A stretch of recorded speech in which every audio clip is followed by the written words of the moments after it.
Hi, everyone. Welcome to the EA View on the archetype of Scorpio. I have a wonderful team of colleagues with me today. I have Deva Green. Hello. Hi. I have Kristin Fontana. Hello. I have Jordyn Smith. Hey. And I have Bess Strzelecki. Hi, everyone. Got that right. So welcome to this month's archetype, Scorpio. Where do I begin with Scorpio? It's one of the most powerful signs in the zodiac, in my personal opinion, not because it's the ruler of Pluto, which in evolutionary astrology is linked to the soul's evolutionary journey. Scorpio as an archetype represents such a deep energy. You can see some of the key highlights on screen. It's power, powerlessness, commitment. It links to metamorphosis. It's to do with the deepest growth we can go through in any lifetime. And my favorite part of Scorpio personally is the metamorphosis. Just think of the caterpillar that turns into a butterfly. It has to go through that dark night of the soul in order to evolve, in order to progress in its life. And during the process, it's not aware that it's going to be the butterfly, but it just has to trust the process. And that's a key element I think Scorpio represents. It's trust.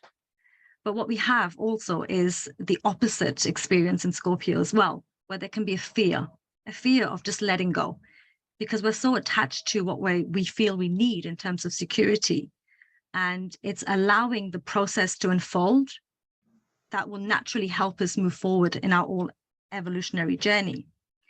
I'm just going to ask my team in terms of what they feel is their favorite Scorpion energy and why. If anyone wants to start off. My favorite part of Scorpio when it's at its highest and brightest is the 110% absolute total investment and commitment to whatever it is that they're doing. It's that no matter what, you either know that they've got your back, so to speak, or that there's such a total investment because of the metamorphosis and the personal commitment to it, that it's like somebody saying, you know what, I've got your hand and I'll never let go. Yeah, and totally. Not being able or never feeling that for a moment that commitment would be dishonored in any kind of a way. That sounds amazing. We think of go big or go home with Scorpio.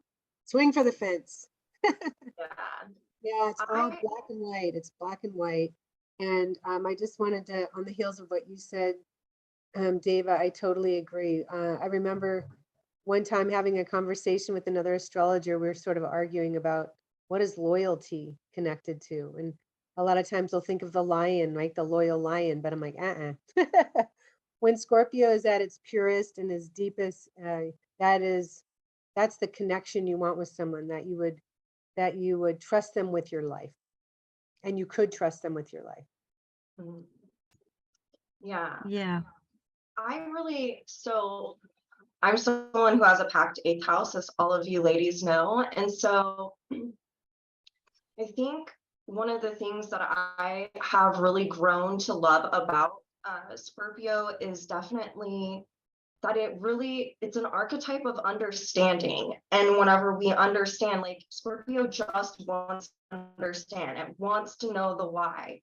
And it's even deeper than that, because at the core, it's wanting connection of some sort, So it's, if I can understand or I can get to this, then I can have the connection in a healthy way, or, in the way that's, metamorphic. So I love Scorpio's my jam. I have Pluto tattooed on me. So Yeah, to that point, I would say it's the ability to do the shadow work. Once you understand the why and you choose to look at the dark and understand, the root of a behavior or whatever it is, then you can sort of rip it out and move forward, Yeah, Absolutely. totally. Well, it's interesting because we've got the image of the eagle, and I'm not sure where I read this, but it was about the representation of Scorpio being from the snake to the eagle and to the phoenix bird rising, which rises from its ashes every day. So it's about that whole experience of letting the part of you die in order to be reborn. So it's looking at the bigger picture. And as an archetype, Scorpio has to be, it's, you know, Scorpions get a reputation, you know, of being intense, you know, intense. They have a laser-like energy, and when they can penetrate to somebody's core soul. Just try meeting somebody who's got a Scorpion ascendant. They don't know how intense they can be, because it's just a part of their core nature. But we've all got Scorpio somewhere in our natal charts, and wherever you have Scorpio in your chart is where you'll be able to have that penetrating nature.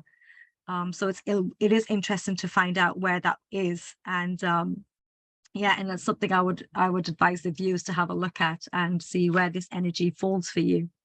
So yeah. So in terms of the Scorpio month coming up, we'll have a solar eclipse taking place on Tuesday, and it's a powerful one, which which Jordyn will tell us a little bit more about. Yes, and feel free, ladies, to jump on here. So anytime that we have an eclipse, we have them 2 times during the year, in the spring and in the fall. And it's really a window of opportunity. There are karmic connections, karmic endings. We hear about this a lot.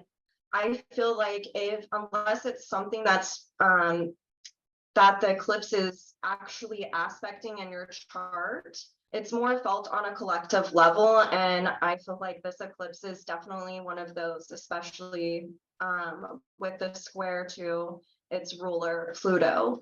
But before I jump into that, I just wanted to say this is a partial solar eclipse. And we know whenever it's a solar eclipse because it's a new moon. And whenever we are having a full moon, we have a lunar eclipse. And the reason why that this is a partial eclipse is because this is not happening directly on the node. It is happening a few degrees away from the node. And so that is why we have a partial eclipse. But this eclipse is really powerful. It is definitely really energizing within the soul for all of us, especially for the collective. I feel like there's a lot going on with the collective right now. And what I've seen and even felt personally, and you guys, let me know if you've seen this with clients as well, as everyone is really working on relational things, especially with all of the huge transits that we've been having with Venus. And this Venus is a part of this eclipse. It is conjunct this eclipse. And so we are really looking at deep core relational needs for ourselves and really getting to, I like to call it like an excavation of the soul, but we're digging it out with a teaspoon instead of a shovel, right? So it's kind of doing this teaspoon work of really getting down to what are my core needs, what gives me meaning. And this has this square to its ruler, which is Pluto. And Pluto, just recently stationed and went direct, and Pluto is finishing up in the sign of Capricorn. So this is really an opportunity for all of us to, take the responsibility and to own our authority about the relationships that we participate in, and more importantly, our relationship with self and with spirit. And there's this Neptune square Mars going on. I know me and Kristin have talked about this a few times. And so during this eclipse, especially with this square going on between Neptune and Mars, I think that it's really important for all of us to really watch the words that we say to others and to really slow down as Mars is starting to slow down before it goes retrograde at the end of this month. To really, Mars wants to go, go, go, but in this square to Neptune, Neptune is nebulous. So some aren't really, we might have the energy to go, but not, all of our faculties are in alignment. And so really slowing down and taking the time to have a deeper understanding, to really pay attention and to be aware. And I think also there is this beautiful grand air trine that's really helping us liberate from our past experiences to really catapult us in. These trines are stabilizing, so that's kind of our saving grace here. And yeah, I wanted to know what you guys thought about this. Are you referring to the Mars, Saturn, Mercury grand trine? Yes. This chart's a little smaller. Couldn't quite see that. Yeah, I mean, absolutely. I feel like there are always gonna be offsetting energies as a way through anything. And you spoke beautifully to this eclipse. I loved it. And when you think about it, Uranus, which is this transformational energy, and Uranus is an eclipse kind of planet. The word eclipse and Uranus kind of feel the same, right? It's sudden, it can be unexpected, it can be a catalyst in your life. And so to have Venus, the ruler of Uranus and Taurus, in between the sun and the moon, or conjunct the sun and the moon here, I mean, it is like, it's got extra hot sauce on it, man. It's got like really, really potent. So anyway, and Venus rules the north node. So you're not going back, you're going forward. I mean, you've got the sun and the moon and Venus really close to the south node in Scorpio. So as I think, Rob, you were talking about, when Scorpio is fixed and frozen or fearful and really wanting to cling to the past, this eclipse isn't going to let you. It's like going to pull you, you're not going to be holding onto the side of the pool anymore. You're coming in. And so Yeah. it's a good thing, even though it's could be a startling thing. And, I just real quick had a reading with somebody who's been in a relationship for 1.5 years. And I mean, I said, you're nowhere near getting your essential needs met in this relationship. And, they're supposed to be spending the weekend together and having some big talks. I'm like, why are you still in this relationship? And so, yank the rug, call it. And I make this is no better time.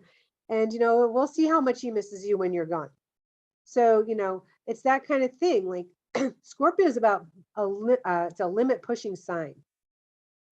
There's no BS. There's no gray zone. There's no middle zone. So this is an opportunity for you to end something that isn't good for you and be open to something that is. No, I have to completely agree with you there. And if you also look at it from a collective perspective, I'm going to go a little bit into politics here, but just briefly, because in England, we've had a change of prime minister quickly within a state of 40 days. And if you look at the moon representing the people in the country, it's sort of like, where are we giving our power? Who are we trusting? In terms to leading us in the country. And you've got, with its ruler being Pluto in Capricorn, structures breaking down. And, we know Pluto has, in the last sort of month, gone direct, and it's moving forward now, so it's kind of looking at that as well, in terms of not just personally, but collectively. There's the strong energies abound in this eclipse. It has a 6-month influence, as we know most eclipses do.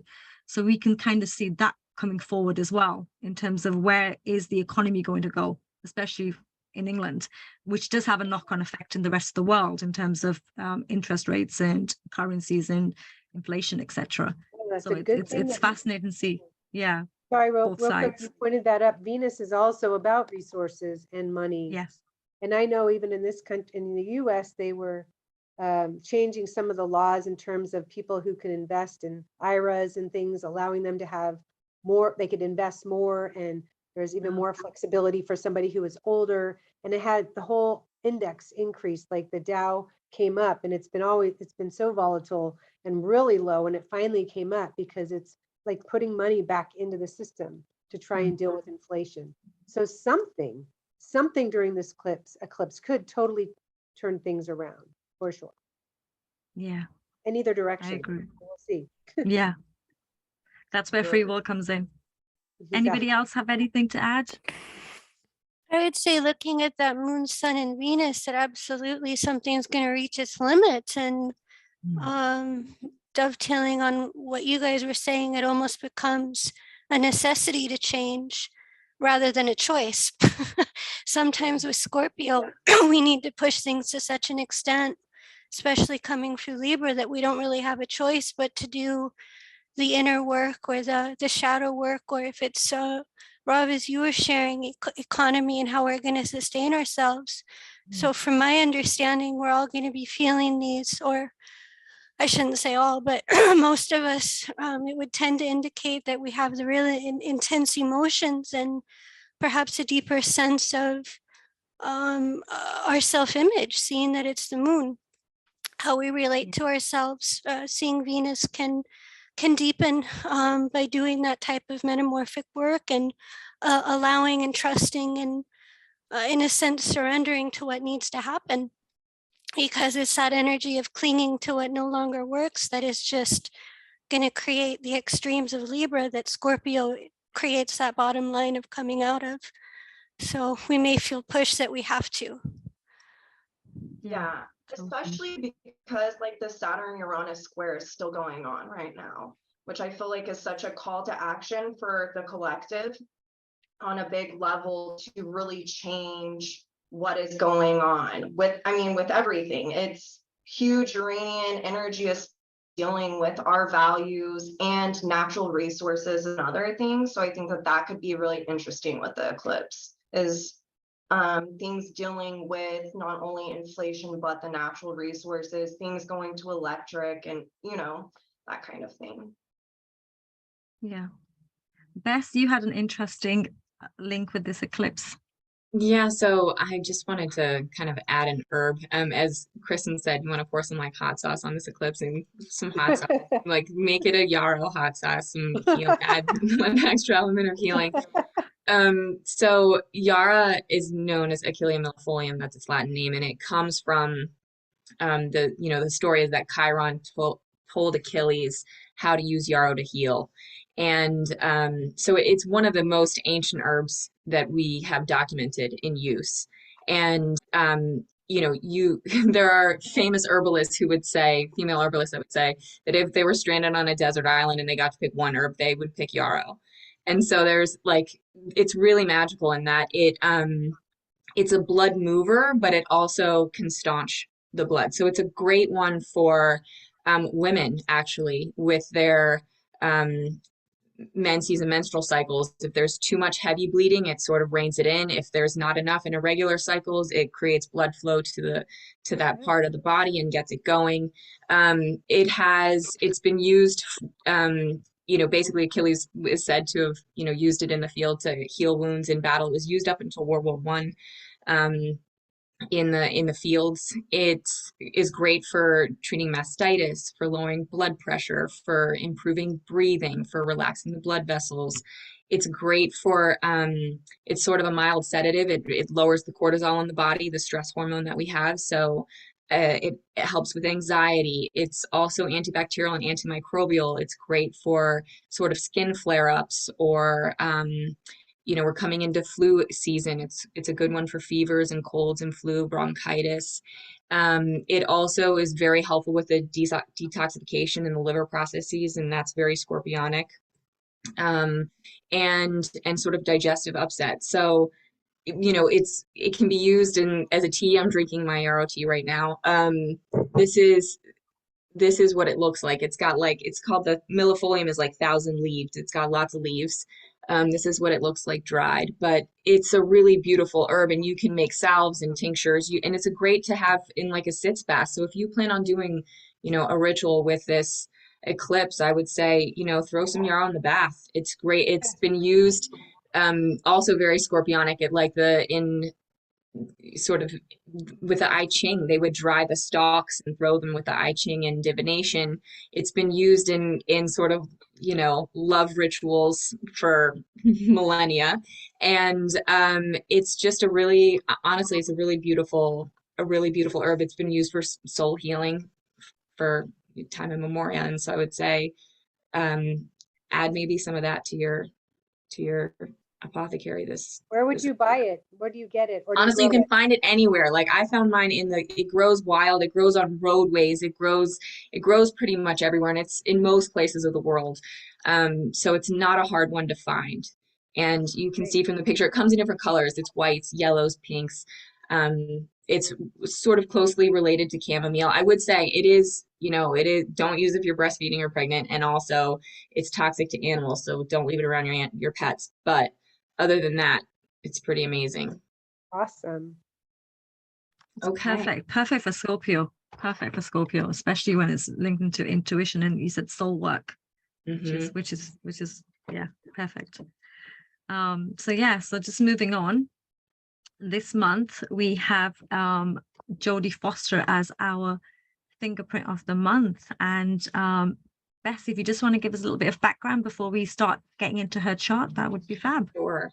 Yeah, so Jodie was born on November 19th, 1962. She was the youngest of four. Her parents had separated before, so she was raised by her mom. And her mom was a publicist for a movie producer. And she got her first break really at 3 in a Coppertone commercial. Her brother had been acting, but the producer sort of noticed Jodie instead, and she stole the show, and that's how she got her career started. She also learned to read at 3. She's unbelievable child prodigy, very gifted kid. She then started acting in TV series and movies, and when she was 10, actually, this is very Scorpionic, she was playing this girl who befriends a boy and his pet lion on Napoleon and Samantha. And she was accidentally grabbed by the lion on set, and he shook her like a rag doll, and it left her with scars on her back. And she took a moment to think, like, is this really what I want to do? And she did. She chose to go back and continue acting. So she was really tested.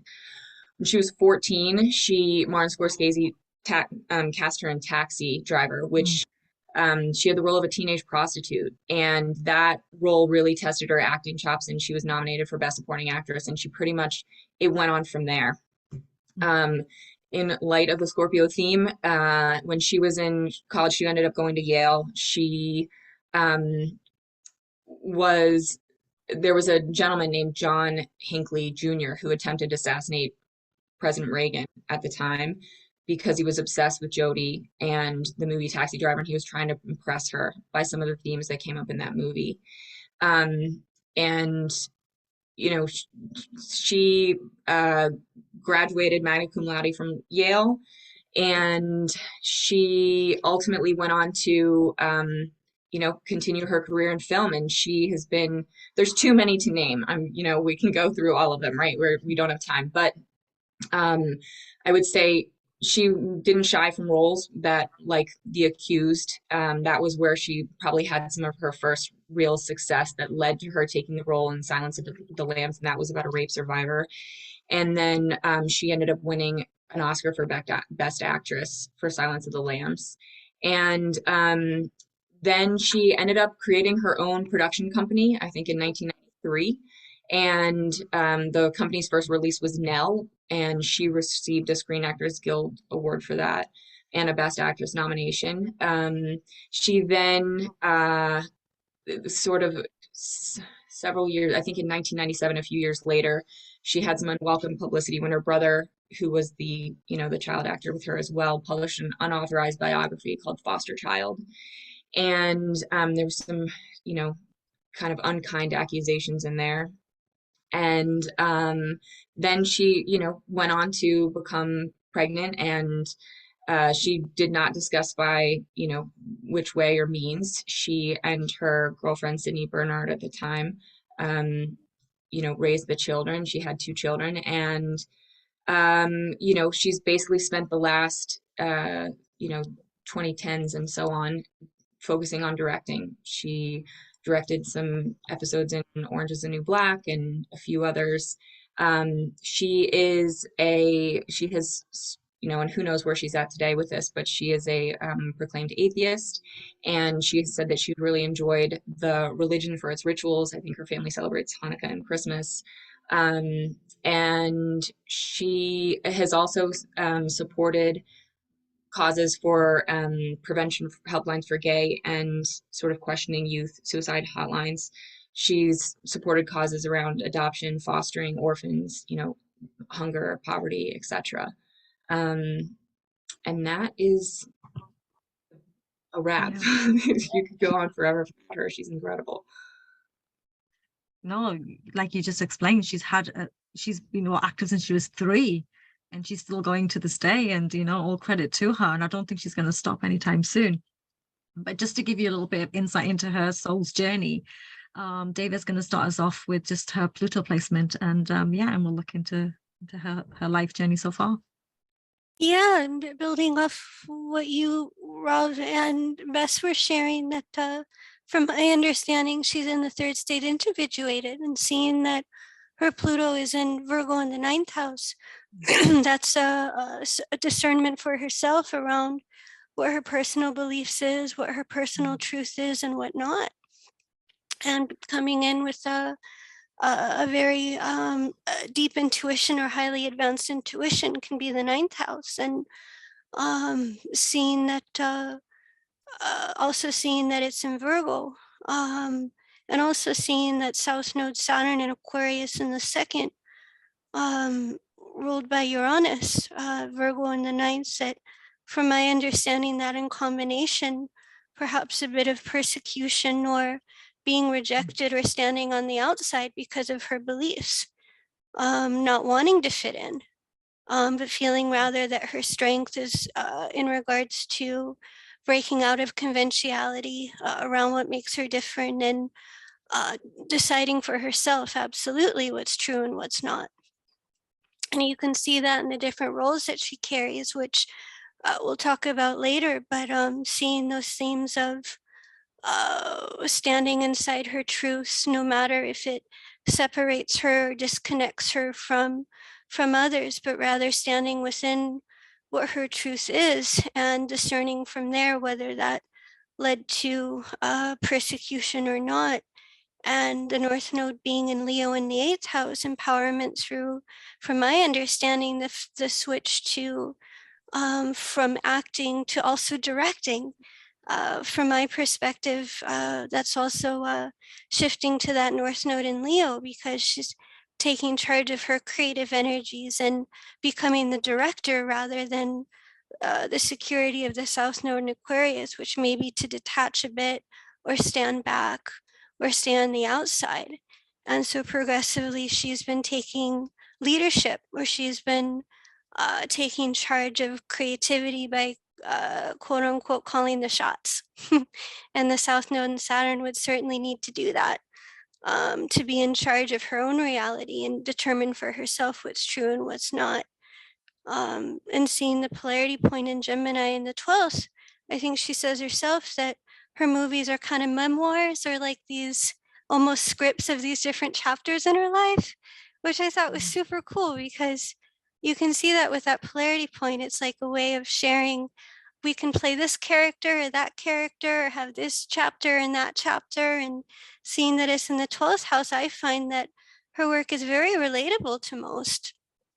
It's got that 12th house, almost like how music, I almost feel that her acting is almost like the way for me music hits, because it's just, it's universally and deeply felt, and it transcends whatever beliefs you have because of seeing the Scorpio, the intensity of how she carries it. No, I agree with you there. And also, if you look at her, the ruler of her Pluto in Virgo being that Mercury in the 12th house conjunct the Sun in Scorpio, she has that kind of ability to, like, her laser-like focus. She's able to connect with the universal, like, oneness. She has that ability to connect to different types of people, and also get them to look within themselves. I feel like she's very likely done it before. The Pluto polarity point being in the 3rd house, she's always a communicator. Bess mentioned she read at 3 years of age. That's amazing in itself. And she's somebody that can speak different languages as well. So having that intellectual capability to transcend beyond her own little, like, her environment. She's done it through her work, and even through her. So she's very private, but even in her personal life, she's broken barriers that to move forward. And she it's like she knows. She's just literally picked up from where she left off from a previous incarnation. The South Node in Aquarius conjunct Saturn in Aquarius, there was no need for like a father figure. You know, she didn't know her father in this lifetime, but it's like she needed to be her own person, and there was no need for that. So hence there was no requirement for a masculine archetype to be in her presence, and because she has that within herself. And you can see that in her work and in the way she carries herself. But yeah, anybody else want to add some comments? I mean, I was just looking to kind of, I feel like you guys did a really great job of tying everything in. But I mean, her sun and Mercury in the 12th house, her sun is the ruler of her North Node. Her Mercury is the ruler of her Pluto. They're in Scorpio, 12th house. She's very much, we were talking about her being a child prodigy. I really think that this speaks to that. I mean, you know, 12th house, we know in the 12th house, we see that a lot with people who become famous, you know, who have something whenever they are able to surrender in such a way, which is a 12th house, you know, kind of thing. I feel like that's whenever they're able to really shine, of just kind of surrendering to who they are on a soul level. That's what I feel like this is, you know. And I feel like with her, she's very, like you said, Rob, she's very private, and not, it's also about her sexuality. She really didn't even come out as, you know, with her sexuality until pretty recently, right? I can't remember the year, but it was whenever she won an award. And it's just very that Scorpio thing of, I don't owe you anything about my personal life, you know, like you need to earn that. Just because I am famous doesn't give you the right to know everything about my life. And I think that that really speaks to that. And I love how she has like this square from her sun and Mercury to Jupiter in the 3rd house. And it's very much, she wants to, we were talking about this earlier, she wants to have direct experience, you know, before she kind of moves on evolutionary wise. She wants to, it's owning, this is what I believe in, or rather what I don't believe in. But I also can see the relativity of this, of that people have their religions and their rituals. And I really like that. And, you know, it's just kind of all of this, I don't know. I feel like with the ruler of her Pluto and the ruler of her North Node, there's a wrapping up. They're in the 12th house. So she's heading in that direction, but it's that direct experience that she's wanting.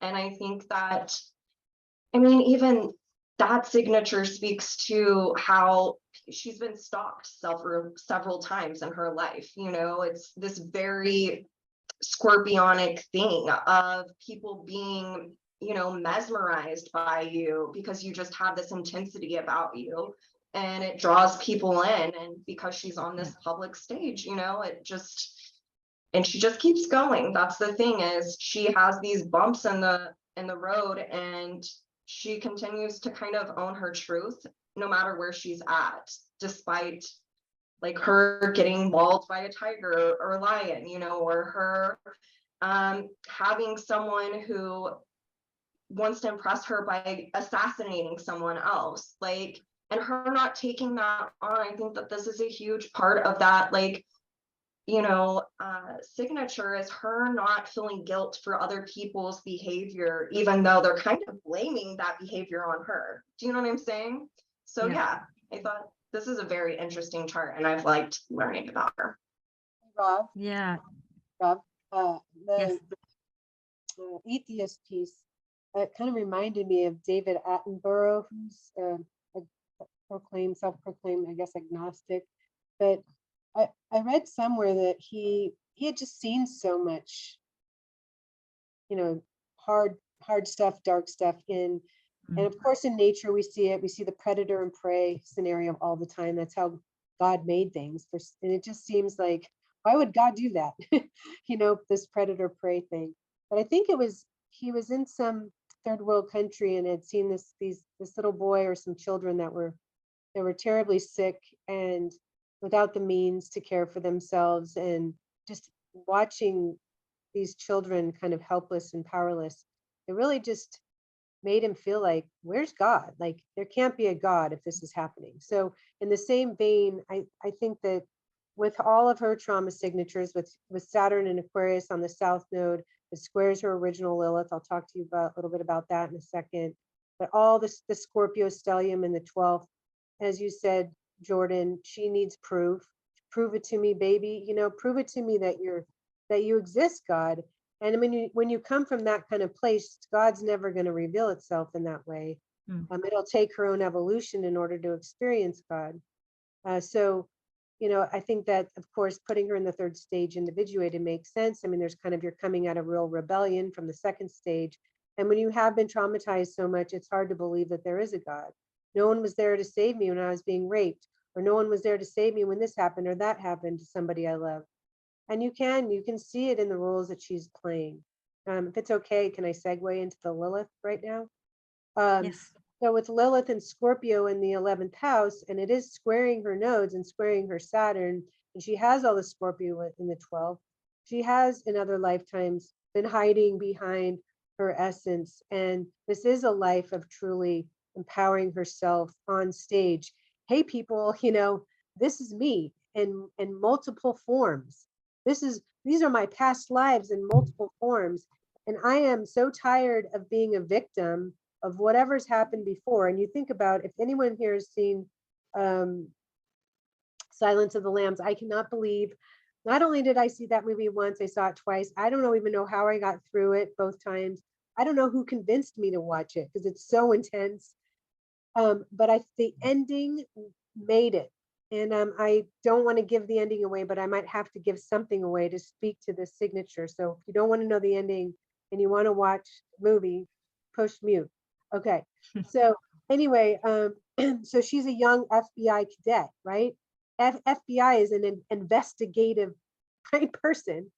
And she's got to interview Hannibal Lecter. What's the name of this actor? Anthony Hopkins. Anthony Hopkins. Thank you. Should know that. He's 100% Welsh.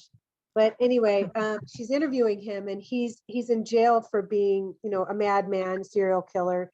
And she's trying to find out, you know, why this other guy who's on the loose is doing what he's doing. She's trying to get insight into Hannibal Lecter. Anyway, it's such an intense movie, psychological thriller. And where this movie ends, though, I mean, think about this from an 11th house Scorpio. I mean, she's kind of a psychologist in nature, and this investigation that's happening, it's so deeply Scorpio, and it's deeply traumatizing. I mean, to watch it, or imagine that you're just shaking watching her interview this madman. The acting is just brilliant. Anyway, she's done with the session. She goes there multiple times. She's done with the session and she leaves, and she finds out that Hannibal Lecter has broken out of this enormous cage, which seems just impossible, right? And all of a sudden she's in her house and it's dark. It's pitch dark. She's in the kitchen. It's in the middle of the night and she hears a noise. It's pitch dark, Scorpio. Imagine what happens to your nervous system. And it's the very end of the movie. Like, I literally could not breathe. I was hyperventilating at this point. Pillow on my face, kind of crack in the pillow watching. You needed some yarrow, Kristin. Dude, I need some yarrow today. I'm gonna go get some. I'm gonna make some tea. Anyway, so such a warrior though. She is such a warrior. She's so courageous, and she walks toward the room, right, where she knows that I don't know if she knew he'd broken out or she found out and then she heard the noise. That part, I don't know, but she knows it's him. That's all I know. She just knows. And so she walks into this room and it's pitch dark. I mean, you can only imagine. And she's got a gun. And so she's doing this. I mean, it's so Scorpio, a Lilith and Scorpio in the 11th house. And you know, in other lifetimes, she never made it through these situations, whether she was raped or killed or cornered, a victim of so many things, so many times. So she's working out.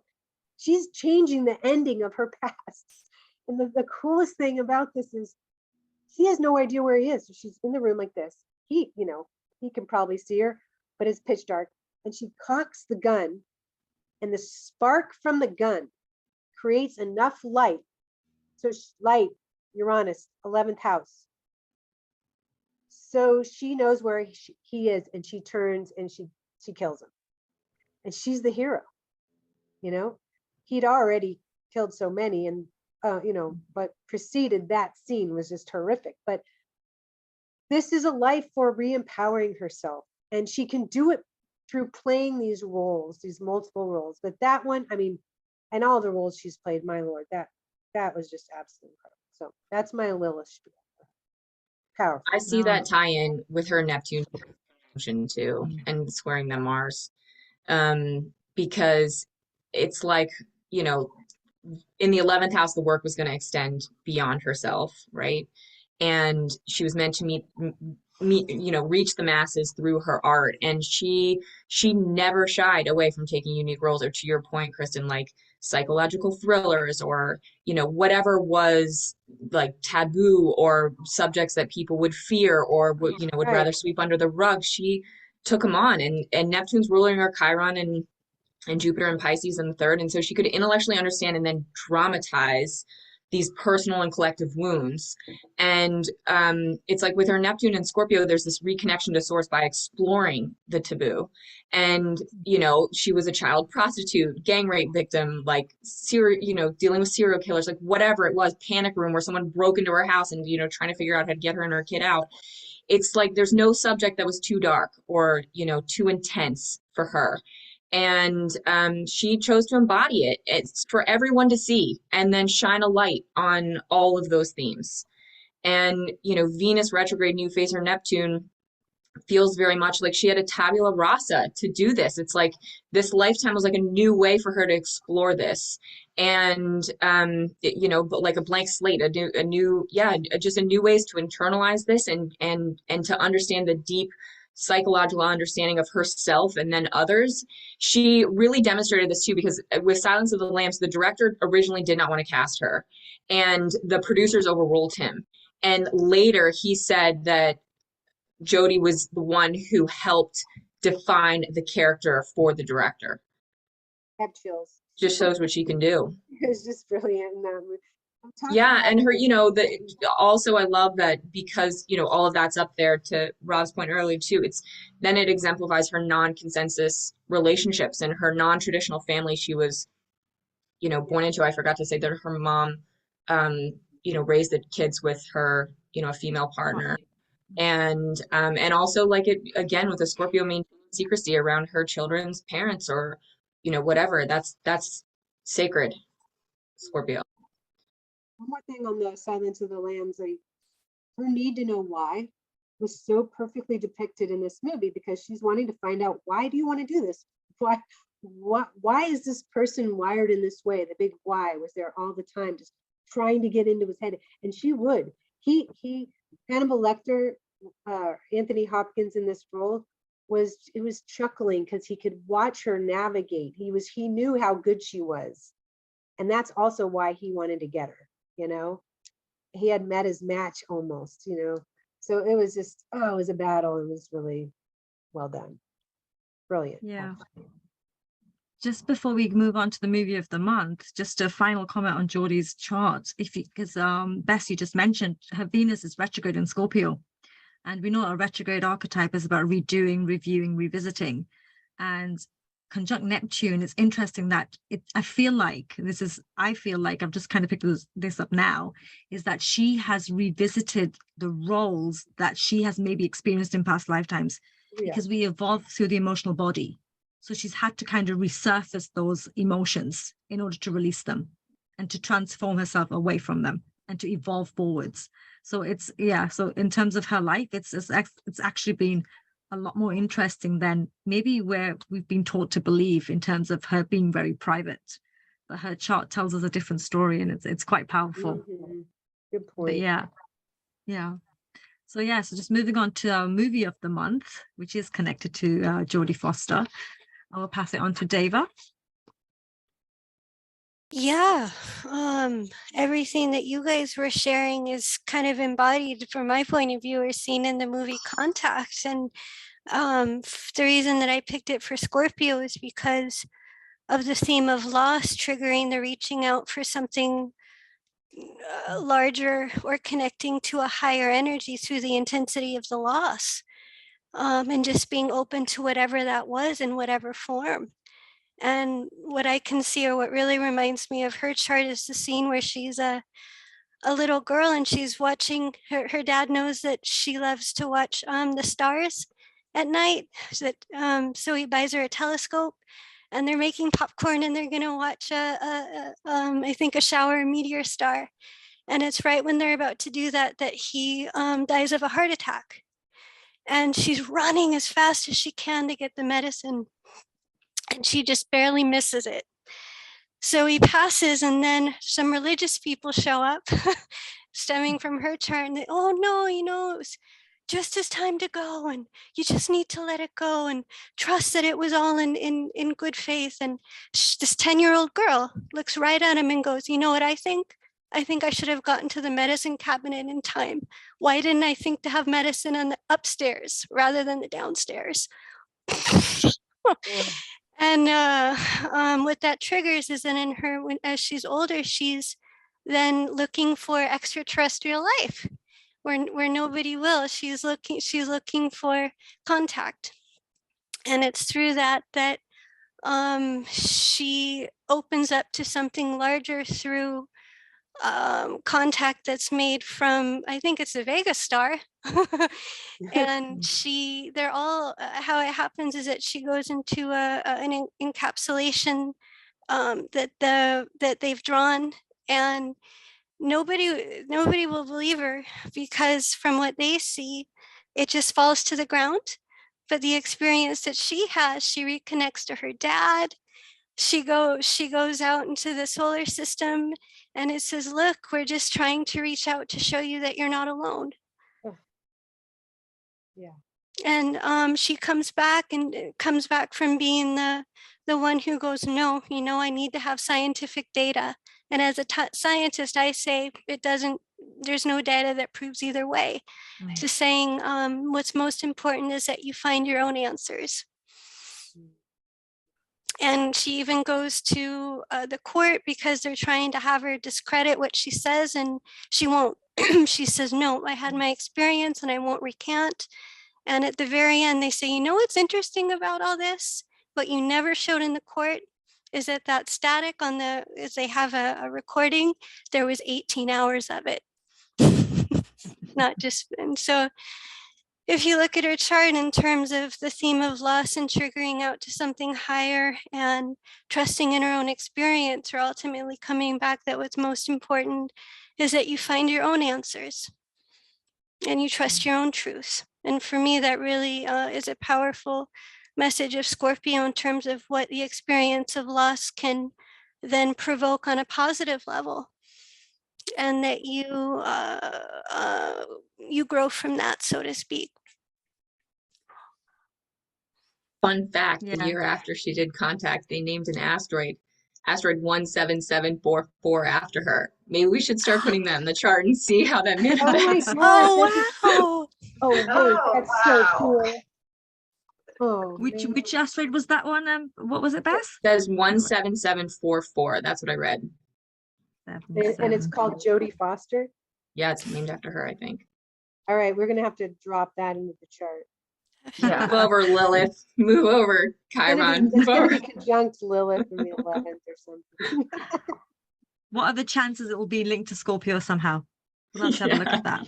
I'm sure. Oh, yeah. Yeah. So just moving on. Can't remember. So yeah, just an inspirational message, which personally I think Carl Jung is perfect for Scorpio in terms of his work as a psychologist. And so his great quote is, there is no coming to consciousness without pain. And that really just sums up Scorpio in terms of the evolution that we have to go through, the metamorphosis we go through. And, in order to evolve forward, we have to go through the dark night of the soul. There is no other way. If we can't emotionally feel it and embody it, we just will never know it. And it's just allowing yourself to, like I said at the beginning, to become that butterfly. You have to break through the cocoon. The caterpillar has to break through the cocoon And this is exactly Scorpion work. This is what Scorpio represents. And it's just allowing that process to happen. Because the more fixed you are, the more you will cause yourself pain ultimately. And in order to move forwards, in order to heal, it's just breaking through that barrier. Yeah, and before we close today's presentation, I've just got a couple of slides to do with the School of Evolutionary Astrology. This wonderful book, which it's a great piece of work on natural astrology. If you really want to get to the origin of what astrology represents, this is a great book to read, and it's got some fantastic authors listed at the side there. And yeah, and if you're interested in understanding evolutionary astrology, not even just becoming an evolutionary astrologer, just understanding the soul journey, the School of Evolutionary Astrology is a great platform to visit, and just to see the work that's there, the articles. You know, you can connect with the teachers there as well, and yeah, just come along on the journey, and that Scorpion invitation is always going to be there. Until next time, thank you for joining us, and we look forward to seeing you in the next archetype.